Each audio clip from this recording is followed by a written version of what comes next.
Ang mabuting balita ng Panginoon ayon kay San Juan, chapter 10, verse 11 to 18. Noong panahong iyon, sinabi ni Jesus, "Ako ang mabuting pastol.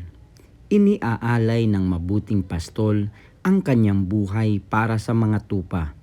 Ang upahan ay tumatakas kapag nakikitang dumarating ang asong gubat.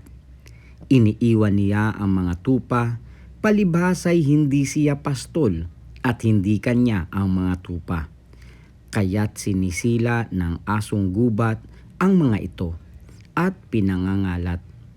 Tumatakas siya palibhasay upahan lamang at walang malasakit sa mga tupa. Ako ang mabuting pastol. Kung paanong nakikilala ko ng Ama at siya'y nakikilala ko, gayon din naman, nakikilala ko ang aking mga tupa at ako namay nakikilala nila. At iniaalay ko ang aking buhay para sa mga tupa. Mayroon akong ibang tupa na wala sa kulungang ito. Kinakailangang sila'y alagaan ko rin. Pakikinggan nila ang aking tinig, sa gayoy magiging isa ang kawan at isa ang pastol. Dahil dito'y minamahal ako ng Ama, sapagkat iniaalay ko ang aking buhay upang ito'y kunin kong muli.